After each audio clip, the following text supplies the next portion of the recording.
Señoras e señores, as medallas Castelao que entregamos hoxe en nome do pobo galego son unha homenaxe ao noso terceiro rexurdimento.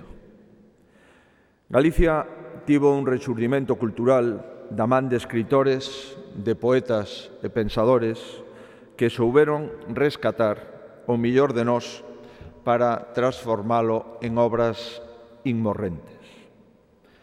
Esa primeira alborada edifícase sobre a palabra, sobre palabras de condición humilde que estiveron afastadas dos ambientes máis cultos. A lingua galega regresa ao canon da cultura universal e pasa da resistencia á existencia plena. O noso país únese a outros povos que retornaron ás orixes do seu ser para atopar o seu papel no mundo. Houbo despois un rexurdimento democrático. Rexurdimento democrático que se plasma na Constitución española e no Estatuto de Autonomía de Galicia. Compre reivindicalos con forza e orgullo, porque foron obra dunha xeración que teimou por acadar unha liberdade sen ira capaz de abranguer a todos na casa común. A galeguidade, baseada na síntese e na percura incansable de puntos de encontro, triunfa sobre os malos agoiros e supera todas as probas, por moi difíciles que foran. É unha obra magna, un auténtico pórtico democrático, cuxa autoría corresponde a unha comunidade. Se un novo mestre Mateo quixera representar os artífices do milagre da democracia galega, tería que recurrir a unha técnica virtual para facer xustiza aos millóns de galegos coñecidos e anónimos a quen lles debemos esta nova Galicia. E chegamos así ao terceiro rexurdimento, que ten o selo da muller galega. A muller estivo presente no primeiro e no segundo rexurdimento, pero moitas veces nunha inxusta posición subordinada e obrigada a pospoñer indefinidamente as súas reivindicacións. Admitamos que moitos homes non souberon ou non soubemos entender que o feminismo viña a completar unha realidade incompleta e que, polo tanto, nos facía máis fortes a todos. A diferencia de outras revolucións que teñen como obxectivo a sustitución dunha parte da sociedade por outra, relegando ou asoballando a aqueles que antes tiñan unha posición teóricamente privilexiada, o feminismo democrático quere ser copartícipe na dirección da sociedade. De aí que sexa unha posición inaceptable a de aqueles que ven nas políticas de igualdade unha agresión ou na loita contra a violencia machista un exceso. Tan rexeitable é o intento de apropiación partidaria do feminismo como os ataques que recibe en nome dunha suposta discriminación masculina. Entendo que ese abano de medidas que sitúan a muller onde lle corresponde e a defenden con todas as ferramentas legais forman parte dos mandamentos básicos dun demócrata. Quen as combate ou se mofa delas sitúase fora dos criterios que definen as políticas democráticas nesta altura do século XXI. Todos temos a obriga de participar neste rexurdimento que ten nome de muller. Tamén por unha razón adicional que se atopa na nosa historia máis amarga. Coincidirán comigo en que non é hiperbólico afirmar que nos tempos da diáspora galega, Galicia sobrevive fundamentalmente grazas ás mulleres. Son as viúdas de vivos e mortos, choradas por Rosalía de Castro, as que se fan cargo do país, en ausencia dos pais, irmáns ou maridos.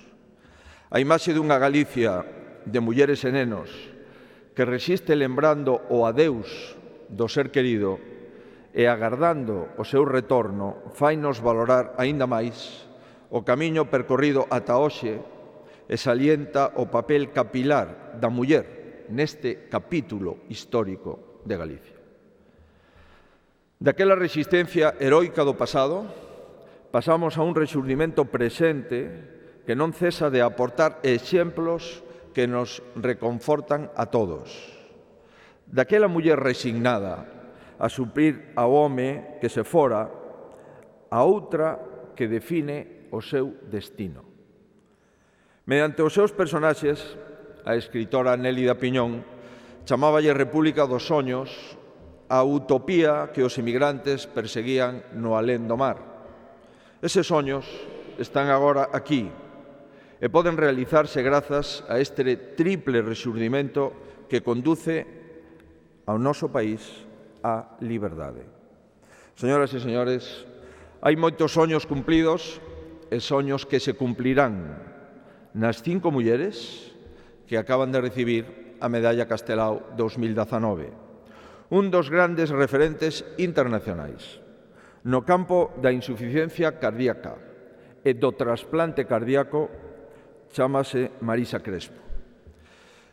Non sabemos en que momento naceu unha vocación que a levou a dirixir a Unidade de Insuficiencia Cardíaca e Trasplante Cardíaco no Complexo Universitario da Coruña, a ser profesora titular de Medicina na Universidade da Coruña, xefa do Centro de Investigación Meomédica en Red Cardiovascular e a coordinadora do Rexistro Español de Tumores post-trasplante cardíaco, entre outras cousas. Si sabemos que está entre as protagonistas do rexurdimento con marca femenina.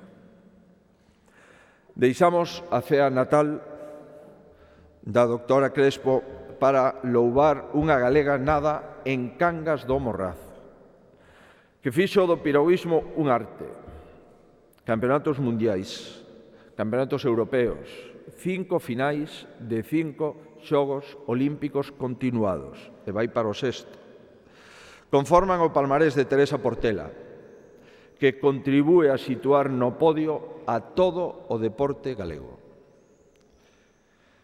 Vivir en rede ten nestes tempos un significado diferente. Os que navegan pola rede non son chamados redeiros, aínda que puderan selo.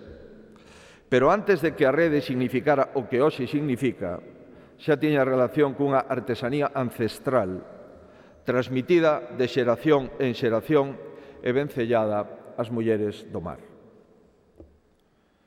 Hai en Galicia case 150 redeiras, nos portos de Cariño, de Cedeira, de Malpica, de Corme, de Cambados, de Portosín, de Cangas e da Guarda.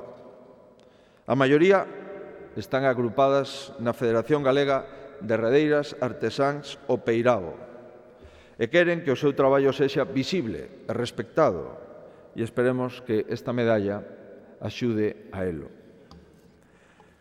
Unha traxedia familiar convertiu a Jean Picard nunha adiantada que cambia a idea tradicional sobre os accidentes de tráfico para establecer un concepto fundamental que a maioría compartimos, que é o concepto da violencia viaria. Jean Picard fai visibles as traxedias que permanecen ocultas e loita por unha nova cultura da seguridade viaria, que felizmente está sendo asumida polos diferentes estamentos implicados. Funda Stop Accidentes en España, asociación na que sigue sendo secretaria e delegada en Galicia. Moitos asistentes ao Festival de Cannes preguntaron quen era aquela actriz descoñecida que deslumbraba na película de Oliver Lash, O que arde.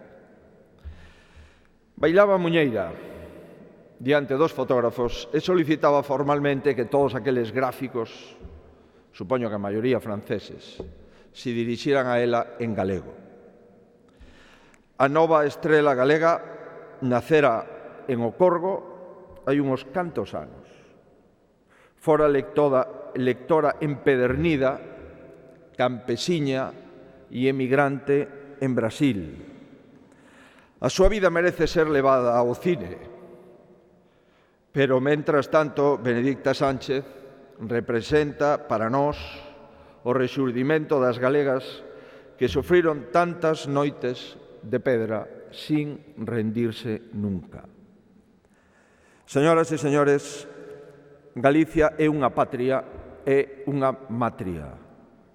A nosa comunidade conxúgase en singular e plural, en masculino e femenino.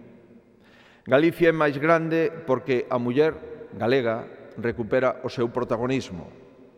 Faino grazas á loita das precursoras a estar integrada nun espazo europeo que garante outro lugar do mundo, que defende a igualdade, é unha democracia que debemos coidar e debemos valorar sen descanso. Faino tamén como consecuencia de pequenas conquistas que contribúen a un gran triunfo sobre a ignorancia, sobre a incomprensión, sobre o fanatismo que tivo como vítimas as mulleres. A mellor homenaxe que pode atribuirse ás persoas boas é imitalas. Sirvan estas palabras de Concepción Arenal como colofón. Premiamos a persoas boas, a grandes mulleres que nos engrandecen a todos. Parabéns, pois, por este terceiro rexurdimento no noso país.